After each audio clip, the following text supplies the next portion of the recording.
যে সারা মানে দেশে এবং দেশের বাহিরে, দেশের অভ্যন্তরে আর বাংলাদেশের বাইরে সারা বিশ্বে যে একটা যুদ্ধ একটা ভাব চলতেছে এবং অরাজকতা চলতেছে, সব ধর্মের মধ্যে, সব মানুষের মধ্যে শান্তি ফিরে আসুক, আমরা এটাই চাই, আমরা এটাই প্রার্থনা করেছি। এবং আমি প্রার্থনা করছি পৃথিবী আজকে শান্তিময় হোক, শান্তি বিরাজ করুক, পৃথিবীর যুদ্ধ হানাহানি এই নিঃশেষ হয়ে যাও।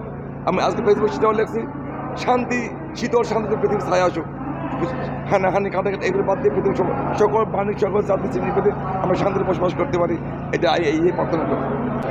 বিশ্বের শান্তির জন্য আমরা আজকের বৈশাখী পূর্ণিমার দিন আমরা বুদ্ধদেবের কাছে প্রার্থনা করি যেন আমরা সবাই সুখী শান্তিতে আজকে বসবাস করতে পারি। গৌতম বুদ্ধর জন্ম, বৌদ্ধত্ব লাভ, মৃত্যু, এই তিনটা স্মৃতি জড়িত আজকের এই দিনটা।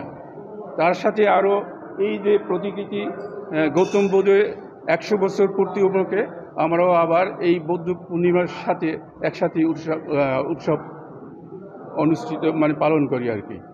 বান্ডেল থাকলে প্রতি সেনমানিতে টাকা বাঁচবে। বিকাশ সেনমানি বান্ডেল কিনে জিতুন প্রতি লেনদেনে। কুয়াকাটা শ্রীমঙ্গল বৌদ্ধ বিহারে এবছর বুদ্ধের এই বৌদ্ধ পূর্ণিমা উপলক্ষে আরও বিশেষ আমাদের সংযুক্ত হয়েছে। যে আপনারা দেখতে পাচ্ছেন আমার পিছনে যে বুদ্ধের প্রতিবিম্ব রয়েছে, এই বুদ্ধের প্রতিবিম্বের 100 বছর জয়ন্তী উপলক্ষে আমরা এবছর 3 দিন ব্যাপী অনুষ্ঠান করেছি। 9 মে থেকে আজকে 11ই মে পর্যন্ত আমরা অনুষ্ঠান করতেছি। এই অনুষ্ঠানে আমাদের ছিল উপশব্দ গ্রহণ, তারপর প্রাব্যজা গ্রহণ এবং অষ্টশীল পঞ্চশীল গ্রহণ এবং ধর্ম আলোচনা এবং বিহার প্রদক্ষিণ এবং আমাদের বোধিবৃক্ষে বিকালে জল দিলে আমরা অনুষ্ঠানটি শেষ করব।